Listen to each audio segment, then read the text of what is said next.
We're in. We're in. Welcome to the Raising Boys to Men podcast. I'm your host, Aaron Dale, and I am here with someone that I would like to call a friend, someone that I'm actually meeting for the first time, although I would like to call her a friend, and someone that every time we've spoken or connected, I've left feeling empowered, motivated, and just uplifted. And I genuinely hope by the end of this episode, you feel the same. So, welcome to the Raising Boys to Men podcast, Francesca Amber. Hello. Hello, Queen. How are you? Queen. Queen. You made me sound like I'm your Queen. weird internet friend, like we met on OnlyFans. We are officially family now. We are Yeah. officially family. We do give each other very good advice. I feel you give me good advice. I didn't want to say, but yeah. Yeah, I feel Yeah, I feel like I can be very honest with you. I'm just like, this is what you need to do. I like having people in my circle that are like that, that are very straightforward, very blunt. You're probably the extreme side of that, but it's still a beautiful thing to be able to do. You're very direct. And I Yeah. think some people can't handle that. No. You're Uh, correct. Some Yeah, people can't handle that, but you can. I can. Yeah. And like I said to you off air, this podcast is was kind of created because of Not your kind of. it was created because of Francesca's encouragement of we can swear on this, just fucking do it. Yeah. Yeah. Let's start there. You have got a very direct mindset. Yeah, just do it, just get it done. Has that always been you? Yes, but to a fault where I will do things without much planning or much thought. And I'll just be like, it's better done than not done. Do you know what I mean? Whereas some people will like if my sister wants to get something done, she'll like research every option. And then she'll say, I'm going to wait for three other people to do it first and see if it's okay. And then I'll do it. By that time, I've done it 3 times. Like, So impatient jumps to mind. yes, if you want to look at the negative of it, yes, impatient. Impatient. But you get things done. Yeah. I get more done in a year than some people do in 5 years. It's because I do it imperfectly. You do. And touching on that, that's a great segue. You've got something amazing done, which is with us right here. My child. Your child, we're calling this the child, right? Manifest like a mother. Yes. I thought there would be a word to follow that. So many people have said I that. did. When I originally saw the title, I thought, okay, we're just removing that word. But this is actually about, again, empowering someone, in this case, mothers, Yes. to be able to manifest the life. In your words, how would you describe this book? Create, yeah, to encourage women and particularly mothers to be able to create the life of their dreams because we all know about manifesting now. We all know about the law of attraction. We all know it works.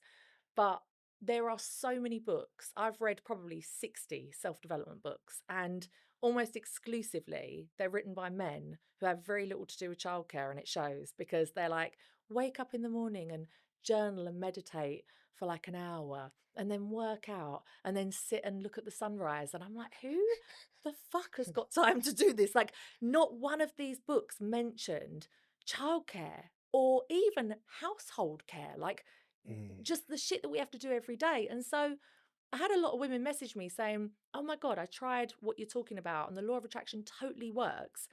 But then life took over. My son got ill, or, my ex started being crazy, or whatever it might be. yeah. And then they feel like a failure because they can't keep up to these crazily high standards of feeling like you've got to journal and meditate every day. And so this is the first book of its kind, I believe. That is specifically for mothers, but it would work for anyone that's time poor or energy poor, to be able to create the life of their dreams, but not take fucking 500 hours a day doing it. No, I love that. The analogy that jumped to mind there was like gym.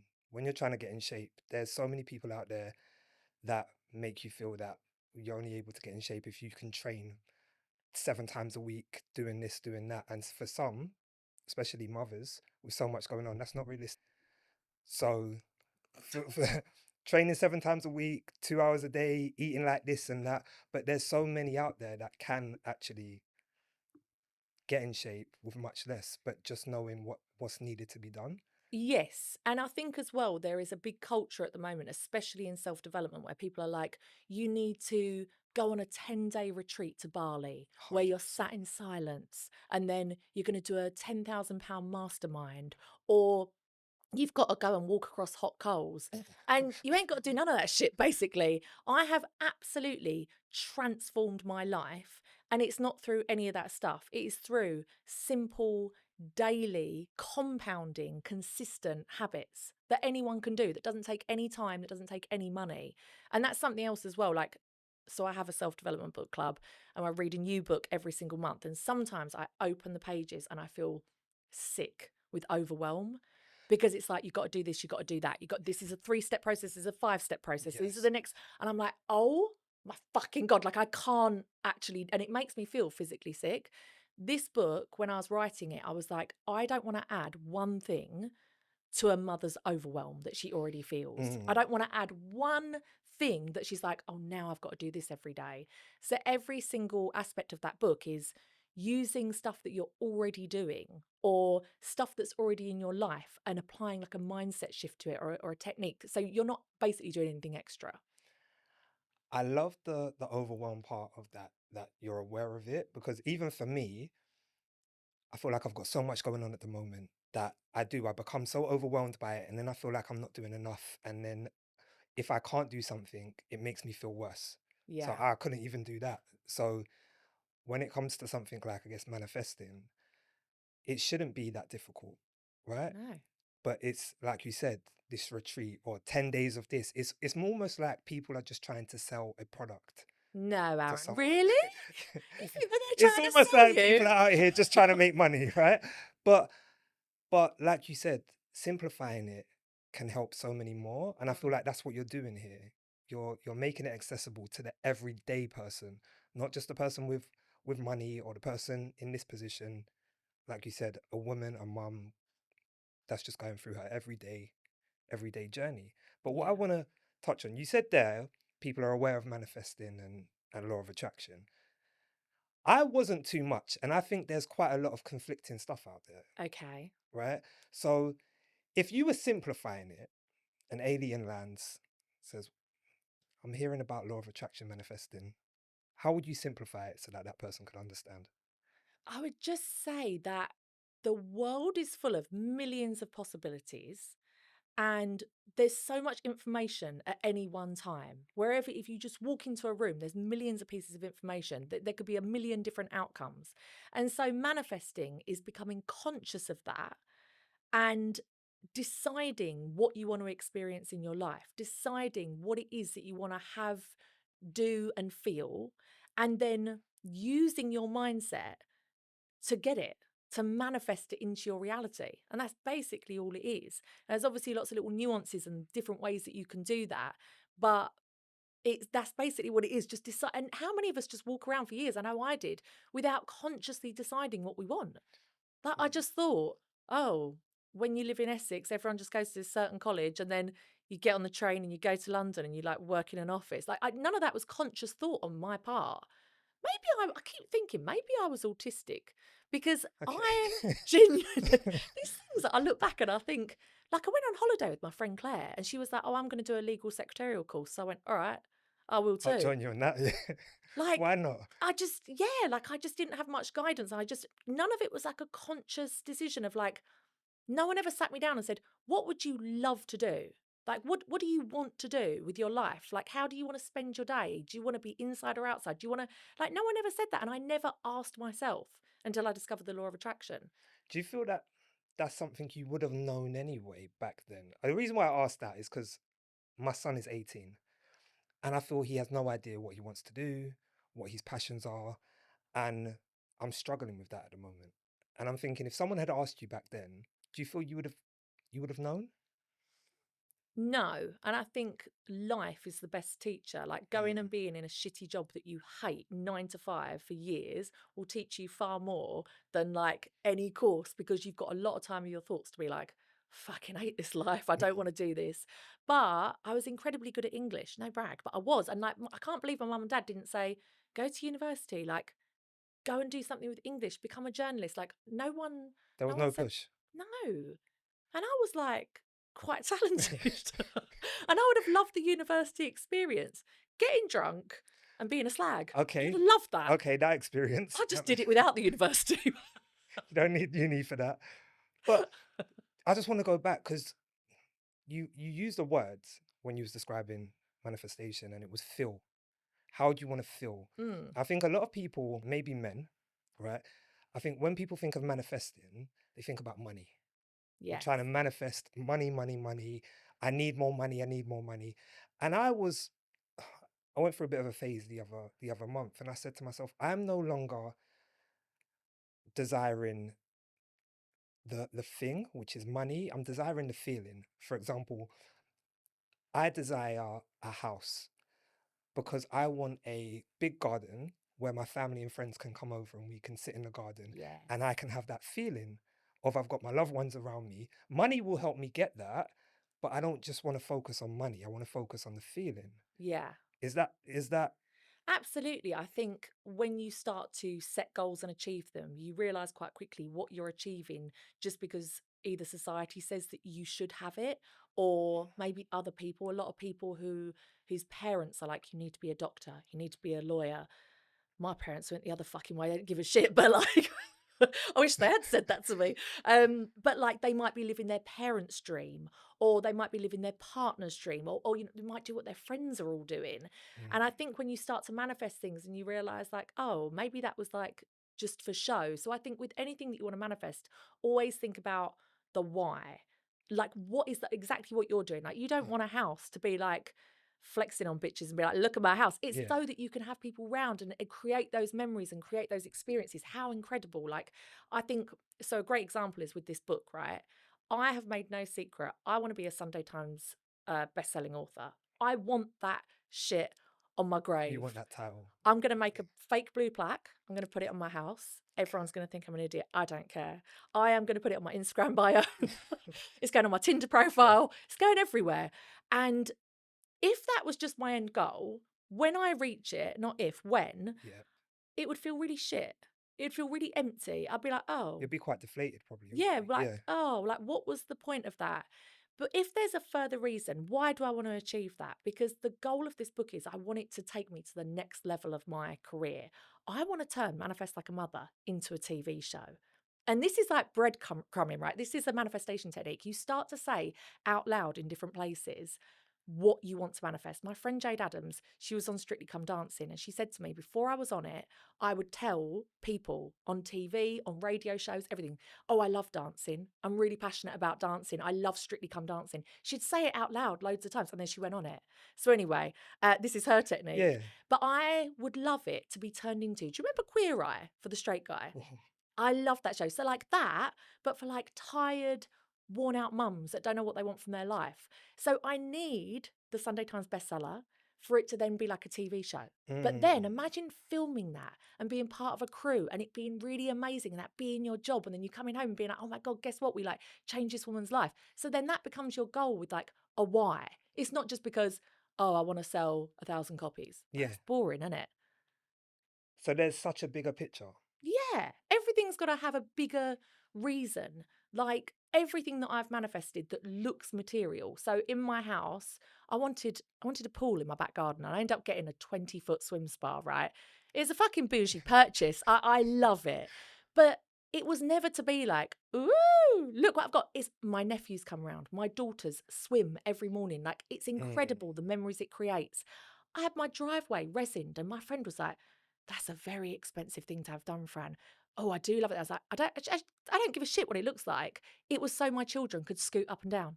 That's why I had it done. Because we live in an age now where there's fucking predators everywhere. yeah.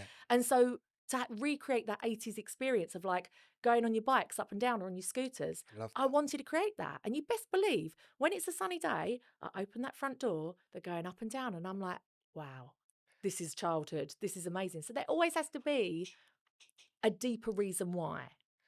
Let me take you back. And the reason why is because everything you're saying sounds beautiful, right?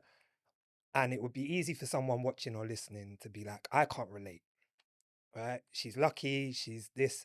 I know that this didn't just land in your in your lap. You've worked hard, Yeah. bloody hard, to Yeah. get to where you are. What was your lowest moment as a mother on this journey? Oh God. Well, do you know what? I've had some highs and lows. I've had some highs and lows. There was like a time, and actually, I only really talk about it now. I never used to talk about it at the time. I never really told anyone, but it actually wasn't a low point, which is not the answer to this question. But when I first got divorced, me and my daughter lived in a one-bedroom flat, shared a wardrobe, shared a bed above a Arsenal pub in bloody Holloway Road. Couldn't be anywhere worse. Yeah. I still own that flat. Rude. Arsenal. Yeah. I love Islington. Big up Islington. But life was tough, and I made the goal that I wanted to get out of London. I wanted to raise her in a little village, and I used to work in my salon like crazy hours. So the 2 days a week her dad had her, Yeah. I would work from like 7 in the morning till about 11 at night, doing lashes constantly. Wow. 7 in the morning till 11 at night. It gets worse. Then I would rent out my flat on Airbnb the night she was with her dad, and I would sleep at the salon. So I'd finish doing the lashes. I would get myself some fried chicken from next door, and I would lay down and I'd sleep on the bed. And then in the morning I'd go and have a shower at the gym, and then I'd start again. And I look back, and when I talk about it, people are like, "Oh my God," but it was fun to me. It was actually a fun to try and get to that. Do you know what I mean? Like striving for something and feeling like this isn't forever, but I'm just doing it to really get somewhere, to like get out of London, do this thing. Um, Because you was in love with the goal, right? the pursuit of the Yeah. goal Mm. was so fun. Yeah. So it sounds like it was grim, but it actually wasn't. My grimmest time actually probably was the pandemic. Like once that salon was a success in London and I was earning good money being a beauty therapist, like I really did make good money from it. I had a life that I loved. And then I'd moved to the countryside. It's different in the countryside. It's fucking 5 years in, and I'm still not. I'm not loving life there, to be honest with you. I'm on Rightmove every day looking at East Finchley. But I'd lost my business. I'd lost my income. Airbnb was made like illegal. No one could travel. Beauty salons were shut down. I Because of lost lockdown. because of lockdown. And then I found out I was pregnant with twins and I was single. And I was just like, oh my God, I'm sat in this village, in this little house that's now like my prison. And I'm pregnant with twins. I've got no income and everyone's going to fucking die. Yeah. And that was probably like I was in a race to the bottom. I kept comparing myself to every other person on my Facebook. And I Yeah. was like, you've got a husband, you're all right, you're on furlough, you fucker, you ain't got nothing to complain about, you're locking down with other adults, you're having a good time playing fucking board games. And I was comparing and just being like, none of you have got this as bad as me. Like I was in this comparison thing that was so negative. Yeah. And then it was just one day I was like, hang on, I am a powerful creator. Like I know about the law of attraction. I've done this for 10 years. I can create whatever I want. And then that was the day I was like, I'm going to start the podcast and I'm going to make this into a success story. Had law of attraction, do you feel, got you to that point in the first place? I like to think so because I look back and I think if life had been made any easier for me in that massive downfall, like lost your business, can't rent your flat, can't work because you're pregnant with twins, single, no income, like if one thing had been made slightly easier, I probably would have struggled to carry on my old life. I probably would have hung on with like one little ratty nail, like, please. But actually, because everything fell apart, my life is 100 times better now. 100 times. So I look back and I'm so thankful that. So yeah, I do think the universe and the law of attraction probably made all that happen. I love that. And the reason why I love that is even me being where I am now, I know there's one particular relationship that spurred this on. Your dad? No, No? in terms of the platform, obviously Oh, the okay. relationship with my dad, um, if my dad was present, I wouldn't be able to talk about how shit he was, No. right? So I wouldn't be able to help. You wouldn't know. No. Yeah. If I had made it work with the mothers of my children, we wouldn't have this.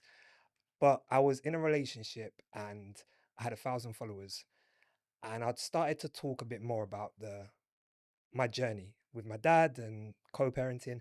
And my partner at the time wasn't happy with the interest I was receiving from females. Jealous.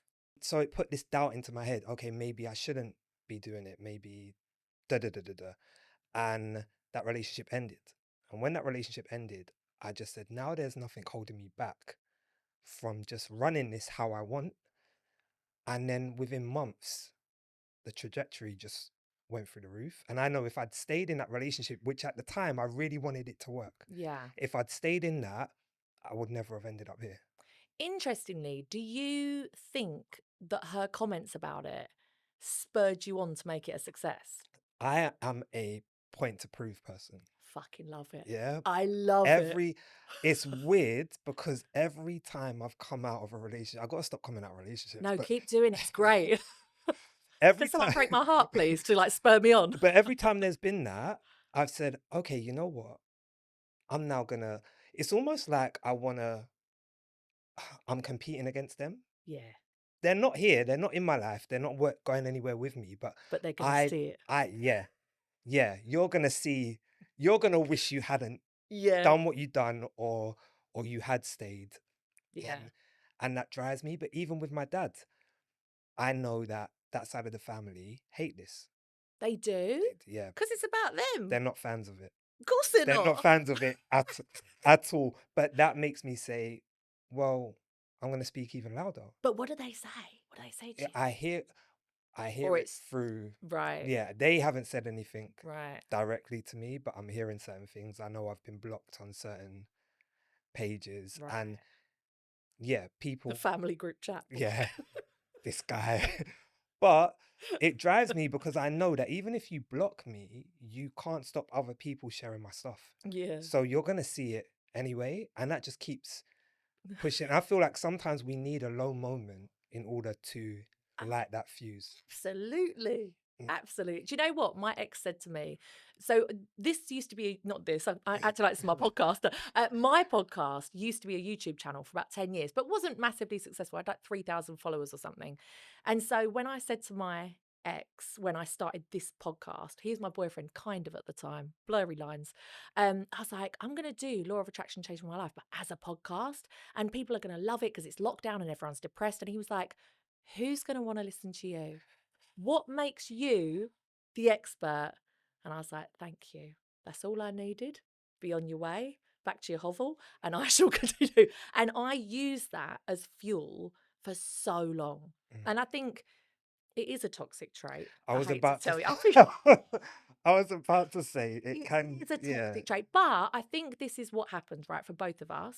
I'm speaking for us both Yeah, yeah. now. I think you start it as something to prove. Yep. But now, I think you'd agree, now I do it to make my daughters proud. I do it to make my mum proud. I do it to Yes. live a life that I love. I do it to be rich. I do it to be living my calling. I don't do it, I don't give a shit what he Yeah, thinks, yeah, yeah. but it started me. And I think anyone, I think we've talked about this before, but if you are in a difficult relationship or co-parenting relationship or an ex is trying to ruin your life, good. Use that fuel. If you feel anger, if you feel resentment, if you feel anything, use that as fuel because it will fuel you more than anything else. It's the best motivator out there. Because it's so easy in those moments for, I guess, anyone to just dip their head in the sand and say, there's no way out. Yeah. Right. And especially, you mentioned co parenting there. Some people are going through, they've broken up with who they thought was their partner for life. They're now single mum. They weren't expecting to be a single mum. One kid, two kids, however, in that same situation you was in, right? Yes. Feeling like, how am I going to get out of this? Now, speaking to that person about manifesting, like we started with, it may seem like I don't have time for this. How can that woman make, I guess, the changes, or what steps can she be taking to help her along that journey? So, one area of your life that having children will actually help you is if you are trying to implement any kind of self improvement practice in your life, like self development, manifestation, self development, anything like that, because children thrive on consistency and routine, Yep. but so does the law of attraction and any kind of, any kind of self development work, going to the gym, working on your mind, whatever it is only through consistent actions. So if your children are in a routine, they can actually help you. So every single day, pretty much, give or take, I have a morning and evening routine with my children. And I know it's guided by them because when they go to their dads, this shit falls off track. I'll forget about it. So every morning, we all know, well, maybe we don't all know, but if you wake up in the morning and write a gratitude list, a simple list of 3, 5, 10 things you're thankful for that day. Have you ever done this? No. No, no, that's not true. I've done it inconsistently. What I have done is, I guess, vision boards, Yeah. right? But those were just things that I've opened up a Word document and I've wrote down X amount of things that I wanted to achieve or have, and then I've forgotten about it. Mm. But a year later, and this has happened twice, I've then gone back and said, "Oh, let me open that up." I've crossed everything off. No. Yeah, and that's happened twice, from holidays to certain things I wanted to earn, to one was I want 10,000 followers. One. One Oh, marker sorry. was one marker was He's buying followers. That's what he's doing. I want 10,000 followers. And when I look at it now, I'm like, I've surpassed everything that Wow. was on those lists. I've surpassed So so that's much. working for you. So if it's working for you, then keep doing it. But then you get to a point where you're like, how I think sometimes we're humble with what we're asking for, right? Oh, yeah. Yeah. Because we're too scared to ask what we What we actually want. actually want. So Yeah. it's like, oh, you know what, 10,000 followers would be nice. I would never have back then said, give me 500,000. Yeah. I would just have thought, I'm being greedy. I'm being, Yeah. I just want to touch on that. How do we overcome that? Like, actually, same with chest. No, I want, I think it's being comfortable with that manifestation. So if there's anything that's holding you back, so for example, say I could say, I used to want to move to California. Don't anymore. Not with Donald Trump. No, thank you, oh, sir. so this is a real thing. You used to really This want is a to, real thing. okay. I used to really think, like, where would I live my best life? Southern California. I really believe that.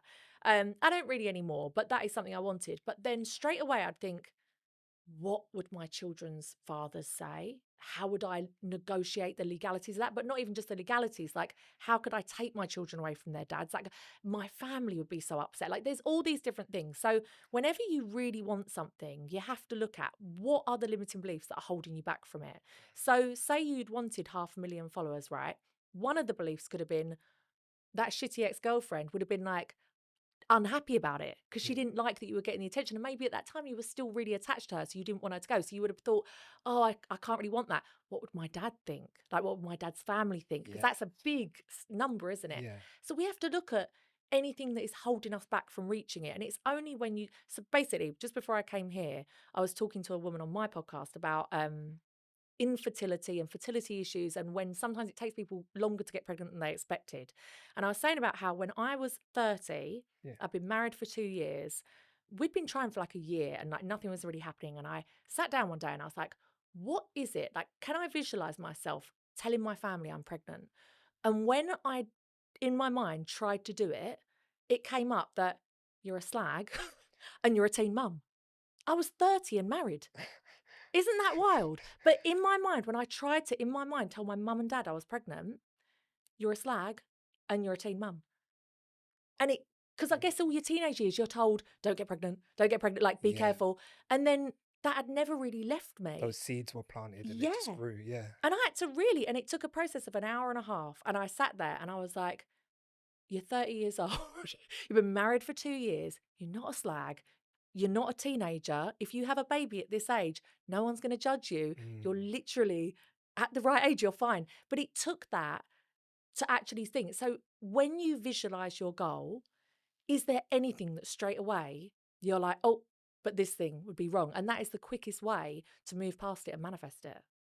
that's so interesting because even reflecting on that now, I'm thinking to myself, whenever things are going well, I focus on when's the bad gonna kick in. Oh, no. Yeah, like, oh no, things are going too good right now. Something bad must happen. And it's almost like I'm now carrying that energy with me rather than I'm deserving of this. Yeah. More is gonna come. It's almost like, I've got this by fluke. Yeah. Something bad is gonna happen. So mindset obviously Yeah. is so important. But just going back, we was talking about the mum in that situation. Yes. So there are certain things that I can do. So we're talking about the morning writing a gratitude list. Yeah. Now, I have practiced this before, writing a gratitude list every morning. You would not believe how quickly it will alter how you feel about yourself, how your day will go. It's amazing. But if I try to do that, I fail. I often get woken up by someone slapping me around the face and like, come downstairs. I need to do a wee. Help me. And I'm just like, oh my God. Like, so as a mum, you feel like straight away you failed. You've just opened your fucking eyes and you've already failed. Mm. So I have to like edit things to work for me. So now I have a gratitude playlist. And when I go downstairs, I put my speaker on, and as I'm making breakfast for everyone, so it's not taking me any extra time, Yeah. I play a rotation of about 5 songs that have the word thank you in them a lot, songs about gratitude. I'll tell you a great one, Phil Collins, Another Day in Paradise. Oh, Literally, you are living another day in that paradise. is You're a not homeless. classic song as You're well. not hungry. You're not in war. You are literally living someone's dream. And so every morning I'm like singing these songs with my children. And that's another thing, not trying to hide it from them. Because I think often as mums, for any sort of me time or self care, we try and snatch these moments and we're like, right, are they watching the TV for 10 minutes? Can I try and get away with it? It's never going to work. That's never going to be sustainable. So instead, I get them involved in it. I get them to sing the songs. I get them to be a part of it. I don't try and hide it from them. And then equally with bedtime, every night when we get in bed, I'm like, right, what was your best thing that happened today? And then it forces us to go through the whole day and remember all of the amazing things that happened. And something be a really small thing like, do you remember when that robin landed in the garden and we thought that was our dead nan or something? Like, do you know, it could be something really small. Yeah. Quite often they'll say, through learning from me, they'll say, this is my best moment right now, laying here cuddling you. And I'm like, how amazing to teach children this is what gratitude is, to be laying in bed, cuddling your mum. Like, that's something to be thankful for. So there's lots of things like that where you can include your children rather than hide it from them and try and snatch time, because that's, like I say, it's never going to work. Mm. And if you like a vision board, well, your children are probably a little bit, no, they're never too old actually. So my girls love painting, colouring, everything. Okay. I don't. I don't want to, because you know I'm a busy bitch. I've got shit to do. I've got to clean the kitchen. I'm probably working. I've got to do all these things. So it can be really hard to sit down and be present with my daughters and Yeah. just colour when I've got so many other things to Be do. in the moment. Mm. Yeah. Yeah. So I do this thing called Craft Your Vision, which is sneaky, where basically I'll say, okay, girls, I'm going to come and sit and I'm going to paint with you or I'm going to draw with you. And I paint or draw a vision board. And I used to do this over and over with my eldest daughter. I would draw my dream house over and over and over. I would paint the central window like in an archway. I'd paint a pool in the garden. I would paint all the things that I wanted. And I would do it over and over and over. Now, my daughter just thought that I was sitting and being present with her, which I was. I was Mm. enjoying it. I was painting with her. We were talking. But I was working on my goals at the same time. It's a fucking hack. I love, there's so much to unpack there. I want to go back to the music because I think that's so powerful that, but it's intentional as well, right? You're being intentional. I feel like with all of that, you're being intentional. Even though you're sneaking these moments in, you're aware of what you're doing and the why. Yeah. With the music, I feel like it's so important reflecting on that to be aware of what you're taking in. Oh, yeah. Remember when Rihanna had Umbrella out and it rained like every day? No, Do you not remember that? no, I remember the song, but Google I it. don't. When everyone was singing Umbrella and there were like lyrics that are like, it's raining, and everyone was singing, it's raining. We had more rainfall that year than we'd had. Don't quote me on this, but it was like, it So was many a people are higher. Googling right now. If you Google it, there was higher rainfall that year than there was in like 50 years or something. And they say it was like a collective rain dance that everyone was like manifesting rain. That's Yeah. crazy. Yeah. So being aware of obviously what you're listening to and then what you're speaking. Mm. Another day in paradise. Someone could listen to that song and just like the song. You're actually connecting the words to something, right? I'll often cry by the end of it. I will cry Mm. to Phil Collins in my kitchen and be like, this is another day in paradise. Like, I can feed my children. I can spend the day how I want. Like, how incredible. Eternal, I am blessed. That's an amazing one if your children I'm are being friends with little them now. shitbags. I'm friends with Tell them Eternal. I love their song. It's helped a lot of us because it's like gratitude for your family, the love of your children. It's amazing. Just to segue, no, because you just made me think. So I used to love watching Eternal. I used to love watching Damage, JLS. These are people that I've JLS. We've had stopped. this conversation. And I have shamed you before every for this. time she Sorry. does that, JLS. Me and Aston are good friends now. Okay. But Aston, that's the one Aston, you chose. she doesn't Sorry. mean it. But the reason why I say that is because when I now reflect back and I think to myself, the people that I was admiring or really wanted to meet, I now know and are in my phone book. Yes.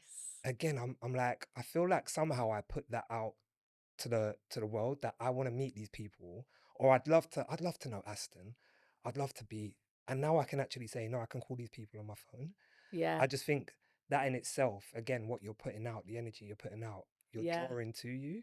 It is mental. How do you know Eternal? Are they the So ones with Louise Redknapp? yeah, but they've reunited.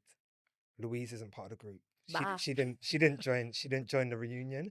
So again, it's connections. So I went on a podcast. Vernie from Eternal invited me onto one of her podcasts, of which Andre from Damage was also on the podcast, and then we just connected. And You were living your 90s dream. I was in heaven. I was in heaven. That's an Eternal song as well. So I grew up, well, not really grew up, but I used to watch a lot of YouTube, and I used to watch Louise Pentland, who was like one of the original YouTubers. She's now my friend, been to her house many times, went to the BAFTA together, and that blows See, my look at mind. that. Sophie Ellis Bextor, she listens to my podcast, went to her house the other week, recorded See, a podcast. Yeah, it's mental, isn't it, when you're like, these are people that I used to sing their songs or watch their video. Like, it's it's crazy. like for me, it humbles me as well. It's Yeah, like, but also lets me know that these are just normal people. yeah, Like anyone can achieve these things, but being intentional. The reason why I say that is because listening to that Phil Collins song, and you're listening to the words and you're taking it in and you're connecting it to your life. And I think so many of us walk around life or walk around with our heads down. mm, And I've always said this. I've been walking sometimes, looked up and been like, I've walked past this 10 times and I never recognized these beautiful things because of yeah, what I was focused on. I could listen to a song 20 times and not connect it to what you've just done there. yeah. Being aware of what we're actually doing and being in the moment, I think is important, right? When we're listening to music, actually listening to it Yeah, can and help. also cautiously as well. Like you say, be careful what you used to listen to. When I used to do a lot of dating in my 20s, I would almost exclusively listen to Amy Winehouse in my car on the way to the date. And Why? I would always have terrible dates Wait, because I was listening to Amy why? Winehouse. Why was that your go-to? I don't know. I love her. Yeah, no, she's I amazing. love her. Yeah, yeah, yeah. But I don't know. I think it was back when I had a smart car and you could only have one CD in at a time. So I had like probably Frank in there or something, and it just would be in my car.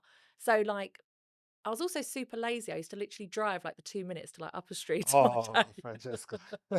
leave the car here, walk home. Yeah, I don't know, but I used to always listen to Amy Winehouse, and I remember at one point thinking, I can't listen to Love is a Losing Game. What is it about men? Before I go on a bloody date, because it was literally setting me up to fail. Yes, I have to still love Amy, but I can't listen to it all the time. See, so how important, I guess, is our environment and our surroundings when it comes to manifesting or what we're thinking of?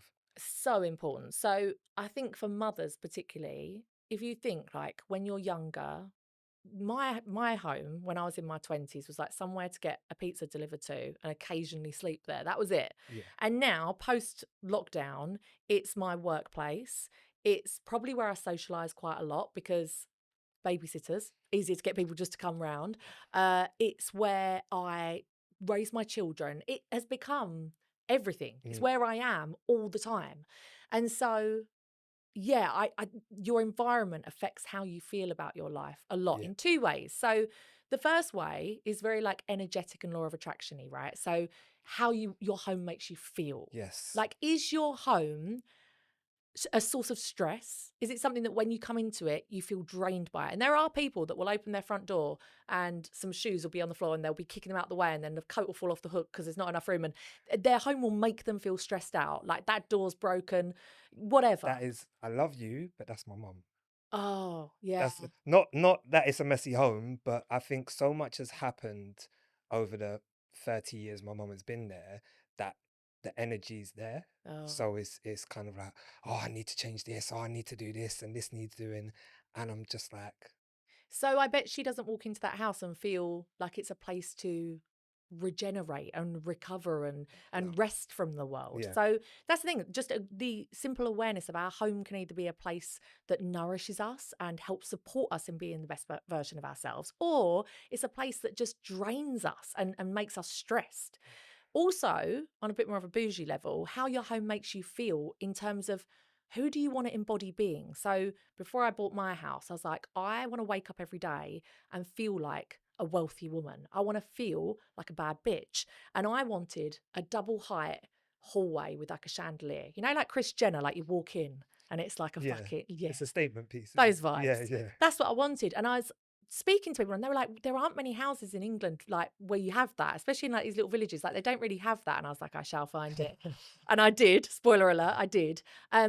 But a lot of them are like, it's just a waste of space. If you have a double height, like you're losing a whole room. It doesn't make any sense. And I was like, but every day when I walk in that home and I look up at that chandelier and I'm like, I love that. I'm a fucking wealthy woman. Like that is how I want to wake up and feel every day. It's important how you feel. Now you don't have to have a double height bloody thing for Yeah, that. I did it when I lived in my little 1-bedroom flat. Lighting, decluttering, keeping things clean, moving furniture around, having a nice lamp on. Do you know what I mean? Like having a candle lit. You can achieve this in so many ways, but how your home makes you feel is definitely important. Imagine waking up every day and saying, I'm going to be the number one podcaster. I'm going to quit my job. This is you now. mm, I'm going to quit my job and become the biggest co-parenting expert. People are going to trust me and believe in my advice. And then you open your eyes and your bedroom is like really messy and you haven't changed your sheets for like 5 weeks. And then you go in your kitchen and there's just all delivery things because you never cook. And it wouldn't align yeah. with It's the like person you're trying to I'm not be. being realistic. You're not being realistic. Yeah, And you would get these limiting beliefs all the time of like, that's not who I am. Like, this is who I am. This shitty environment is who I am. So that's one way. But the other way is very practical. So we can set up our home environments to help us achieve goals in our life in easier ways than you could imagine. So a great example of this is I really love reading. I love reading. I one book a month, you fucking love. said. Well, that's for work. Minimum. Minimum. Yes. That's literally the minimum of what I do. But I also love to just read for myself as well. But I never get time because I've got 3 young children. Don't get the time at all. So I realised that there was a part of my day every day at about 4 o'clock. My children just want to sit on the sofa. They want to watch Peppa Pig, Paw Patrol, something terrible. And they want me bodily there. They want to be next to me. They want to be They on me. want Like your I can't present. move. They Yeah. want my presence. And so I'm now sat watching Peppa Pig for an hour and a half every day, fuming. And yet I'm saying I don't have time to read. Mm, So I was like, right, if I take 5 books that I want to read, and it is important I didn't choose like long novels. I chose like coffee table books that I could kind of dip in and out of. And if I get interrupted, it's not a big deal. Put 5 of those books on my coffee table right by my sofa. And every time they want to sit on the sofa and watch TV, I say, cool, let's put the TV on. I'm picking up a book. No one can tell me off for picking up a book. Now, a parent looking at their phone, there's nothing worse than a child saying, Mum, please stop looking at your phone. Like it's horrible, Black yeah. Mirror style. It's horrible. I get that quite a lot. Yeah. Oh, I hate Yeah. it. Do you know what? I actually say to my children out loud all the time. I'm like, look at that family over there. They've not talked to each other once. They're all on their phones. Mm. I say it out loud to like let them recognize. So looking at a book though, please children, observe this, like copy me. Do you know what I'm doing? So now So true. that simple change in my environment means I read every day. Are you mindful of what you're reading as well? Like with the listening we spoke of, do you feel like reading? Yeah, I mostly read self-development books and I love like books about street art and stuff like that. It's all great. But it is interesting you say that. I love true crime. I watch a lot of true crime. People getting their heads chopped off, mostly by their husbands. I love it. And I am aware that that probably is not good for me, but I find it very relaxing. I know that's a trauma response, but I do find it relaxing. It's a trauma response. Yeah, if you find murder and true crime relaxing, it means that you feel comfortable in that. I mean, no one's murdered me, but yeah, it, Wow. it means you feel comfortable with that. I had no idea. Yeah. Do you like true crime? No. Do you like murder? No, no, No? no. I'm very. I like comedies. Oh. I find, but I can just. But even that in itself, sometimes I think my routine. Sometimes I'll just put the same program on just to have That's a it, trauma response. just to have it there, something nice, and uh, Do you watch the same thing over and over? even if I'm not paying attention to it, it's like it's there. Yeah. Mm. But also, yeah. But Do you live on your own? yeah, but I also find that when there's work to do, like when I'm creating or something, just having Everybody Loves Raymond, for example. Right? That was the same look you gave Aston, okay? Yep. Right? Everybody Loves Raymond. I don't know why it was family shows are comforting to me, and I think it's because I didn't have that growing up. Yeah. So I always kind of have Everybody Loves Raymond on, and I can get so much work done. Wow. But it's almost just hearing the voices. I know. I don't know what this means. Someone let me know, but I feel like it being in that, I feel comfortable. I feel Yeah. content. I feel like, okay, it almost takes me back to being a bit younger as well, watching those programs growing up. Yeah. So I don't know how it's connected, It is a but trauma response. I've already looked into this because I put on my social media that I've watched Emily in Paris 3 times, and people were like, that's a trauma response. You've got trauma. It's like a comfort because you don't have a yes. comfort there. So Okay. Raymond is hugging you. Raymond's giving me a big hug. Yeah. Yeah, yeah. Raymond's got my back. Good for So you. so we've said mums can incorporate the rather than the gratitude list, they can have other ways of receiving gratitude or giving gratitude, right? Music, um, and having conversations with their kids at the end of the day, Yeah. which is beautiful. Home environment is important. Yeah. I also, upon reflecting on that, something about how you dress. Yes. Talk to me about that. Dressing for the life that you want is very important. I have to stress, I don't really do that every day. I don't think you can dress for the life that you want every single day. Some days it's 30 degrees and you're like, I'm going to die. But I feel like the reason why I stopped you there is because even that, it just brought me back to when I used to work in an office. You could wear whatever you wanted to wear. They didn't care. Yeah. But the days in which I made an effort, I just felt better about myself. You show up differently. Mm, And people respond to you differently, you respond to people differently. It really does. Again, it's a little bit like your home environment. If you're saying, I want to be a wealthy woman, I want to be a successful woman, I want to be whatever it is, if the reality around you is not matching that, it's just going to tell you, like, you're not there yet. You're not. But if your environment matches it and how you're showing up every day matches it, you're halfway there, mm. aren't you, really? You're halfway there. So is it almost faking it until you make it? No, I don't like the word fake. I think it's embodying it until Mm, you make it. that was ignore fake. Ignore the fake. Ignore that. Yeah, it's embodying it now. Like, I think we create so much of our own lives. And I think sometimes people are waiting for someone else to show up and say, you now deserve this, you now get this. Yes. This book coming out is a good example, right? When I launched this book, when I announced it, it was like a little event in London. It was like a spiritual festival. And I thought, if I was like a massive author, I mean, I already am. I'm with Penguin. Do you Yeah, know what I mean? yeah, Come yeah. on. But You've I was made like, it. what would I do? Well, I'd have a makeup artist. I actually have Amy Winehouse's hairdresser do my hair, which is such a flex. Seriously. Yeah, he's now my friend. We're going to Shoreditch House tomorrow. But like I was like, I'd have Alex do my hair. I would have a content creator film all the behind the scenes stuff. I would do this. I would do that. There's nothing to stop me doing that now. And so we can make any experience what we decide it is. Like Mm, that little book launch could have been someone in the audience filming a bit on their phone and tagging me maybe on social media and me just going out looking like whatever. But I was like, no, I'm going to have my hair and makeup done. I'm going to behave like the Sunday Times best-selling author before I am. And then it's that you create it. If we wait for everyone to give us these opportunities or to say, oh, now's the time. And I think dressing for the life that you want and your environment, all these kind of things are like you deciding now, today, this is the day I become it. I love that. Can you, in terms of mums, right? Single mums, a lot of single mums follow my page. Um, I can already hear them, my co-parent this, and Da da da da da. It's We've all been there. we've all been there. How or is it possible to manifest better relationships or a relationship? Is that is that something that's possible? Absolutely. I've done it twice with people who are lovely, but communication, it's hard, isn't it?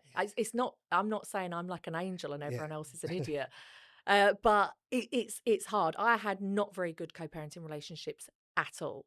But in the law of attraction, I learned that event plus reaction equals outcome. You can't change the event. You can't change that you've broken up and you've now got a child and you've got to co-parent. You can't change that this person seems hell bent on misunderstanding you or trying to take you to court or trying to ruin your business or trying to key your car, whatever they do. People do wild shit. Yeah. You can't change that. But what you can change is your reaction to it. And changing your reaction to it will change the outcome. So people have said to me, my superpower is calmness. My hairdresser was literally doing my hair once, and one of my exes was on the phone on loudspeaker, just shouting at me. And I was just like, okay, that's lovely. Thank you. Goodbye. Like, not in a condescending way, not in a rude way, but just Yeah. like, okay, that's really lovely. All right, thank you. Speak to you later. Let me know when you've done it. Like, that's it. And it's like, she was like, oh my God, I would have shouted. I would have got upset. I was like, oh yeah, I used to. I used to. But actually cultivating that mindset of like, what are you in control of? You're in control of your reaction. And that does change the outcome. It really, really does. One thing I do, and I say this all the time, it's so powerful and it sounds so shit, but it really is powerful. If your co parent is really triggering you and you're thinking, how do I find a way out of this? I hate this person. I write a gratitude list about them. I literally write a gratitude list and it Mm. works. I will write everything I'm thankful for about that person. And believe me, even in Lucifer himself, you will find things to be thankful for. And it makes you completely reframe it in your mind. In fact, when I was going through a particular thing with that one co-parent, I had a lot of paperwork to do with it. And I used to keep my gratitude list right at the front of it. So every time I had to go to that paperwork, the first thing I'd see is all the things that were good about him. And I would instantly change my perspective on him because the situation doesn't change. Yeah. But you can either look at something through a lens of love or a lens of fear.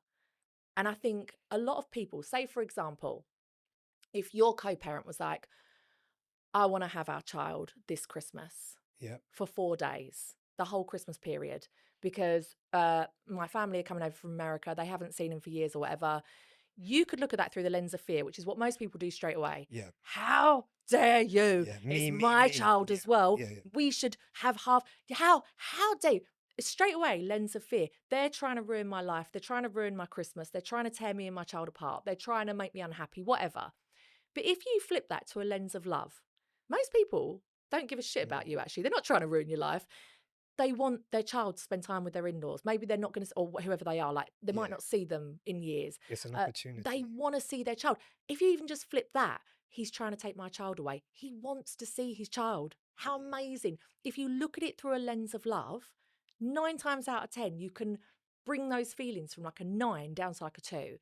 And you're like, oh, okay, I see it. Okay. And you might still have to work things out, but it transforms it. It is so important to have that mindset. How are we looking at this in a negative way or a positive way?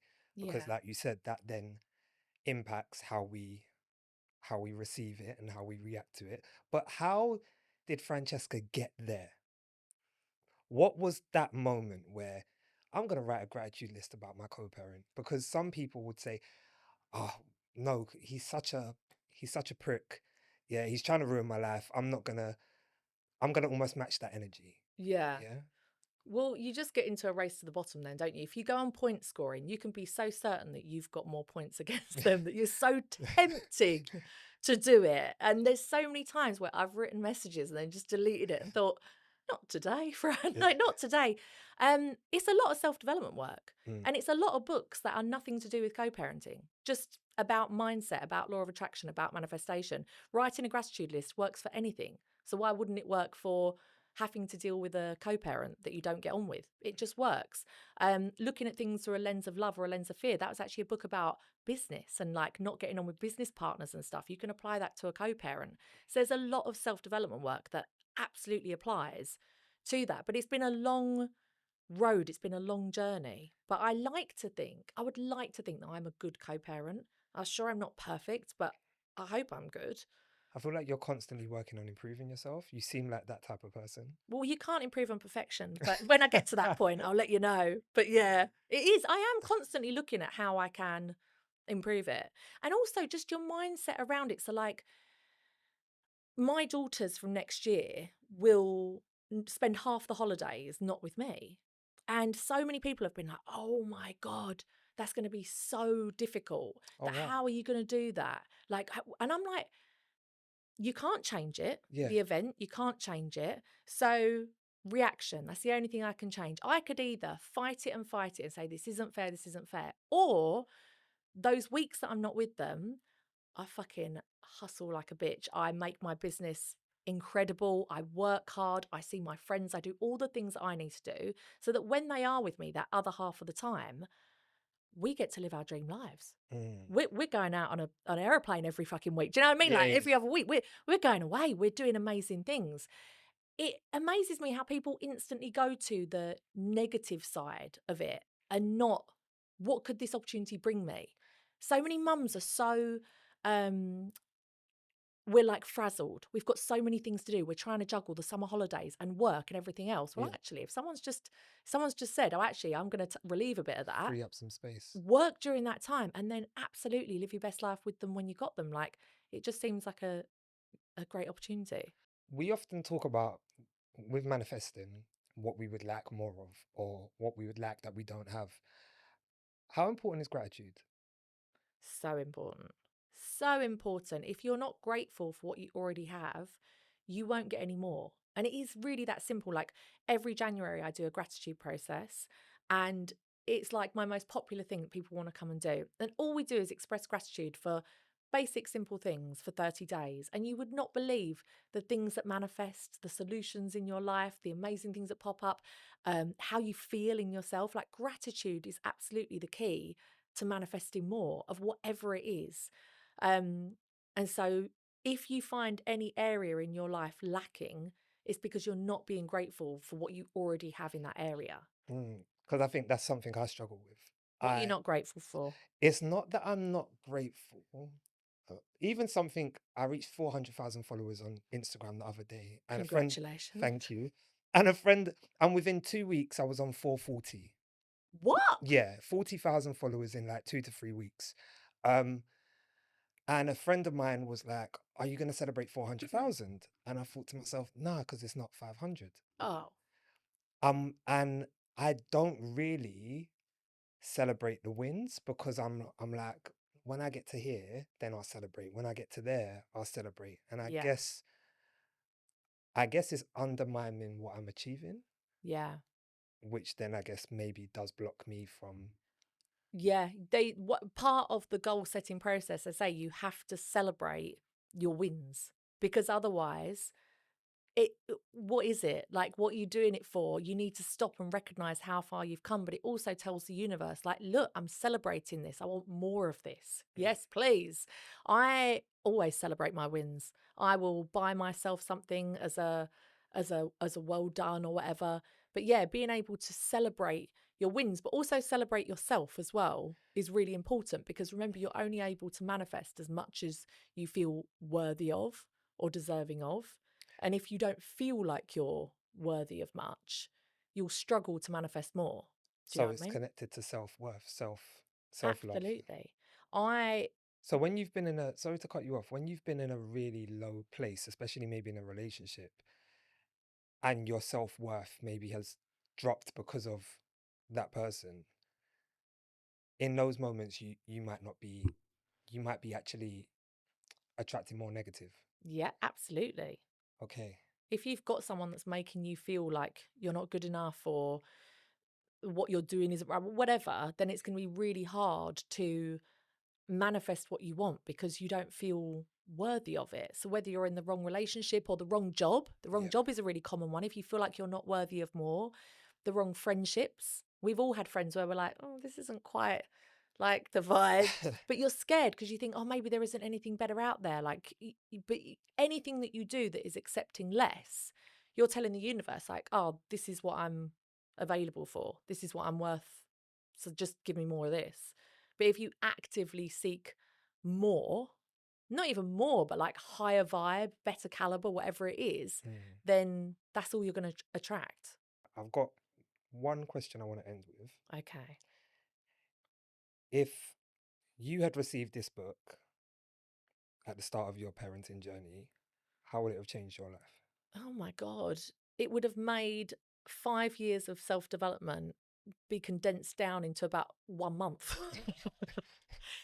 Because I am fully dedicated to self development. I've read so much by so many authors, and I know what really works and what is just a 20-step process that you're going to forget in 2 seconds and just add to your overwhelm. And so it would have given me the time and space to create the life that I want and not feel guilty for not being able to do all the other stuff that really doesn't matter. So, yeah, it would have helped me a lot. I love that. Not feel guilty. Yeah. Because I think, again, as mothers, so many do. Oh, yeah. Yeah, It's relentless. taking time away from my child or not makes me feel worse, or like I'm not being a good parent. Yeah. Do you know what? I'm going on a book tour. My children will be 5 years old. The older one's fine, 5 years old. And I am stressing out so much about the fact that I'm going to be away for 6 nights, not even consecutively. And I just think dads do that every fucking week. Like, Yeah. what the fuck? And I'm literally 5 years down the line. I'm panicking about it. I feel guilty about it. I'm like, oh my God, what am I going to do? Yeah. Isn't it mental? I think it's important to touch on that. Your children are young. Yeah. So when, like you said, when you started this trajectory, you had young children. Your children weren't of a certain age where they were. Yeah. And the thing is, everything in this book is what I have used to literally transform my life with no money, no support, and 3 young children. I mean, Mm. premature twins when I started this. So it's like, if it can work for me, there's absolutely no reason why it can't work for you. It can work for anybody. And when does this book come out? The 4th of September. The 4th of September. The I shall same. be. Yeah. I'm buying a copy and I want it signed. I'm buying a copy. Oh, We're not giving. I'm buying a copy thank and I want it signed. you. And just because I already spoke about my mum has pre-ordered. No, oh yeah, because your mum loves me, doesn't she? Mumsy loves you. Yeah. She's got good Yeah. taste. No, but thank you so much for coming on. Thank you. And I wish you all the best with this book. Please pre-order it. But I think by the time this episode comes out, you'll be able to just buy it. It will When is this episode coming out? the week of. Yeah, I wanted it to support the Thank you journey. so much. I don't feel supported by many straight men in my life. In fact, let me think.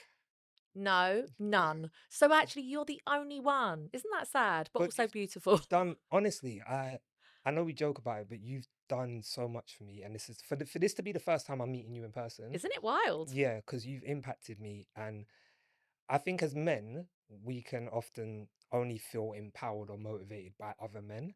And I don't think that's the case at all, as there's so many women that can empower you and you can admire, and you are definitely one of those in my circle. I'm pleased. Thank you. And please let people know where they can find you.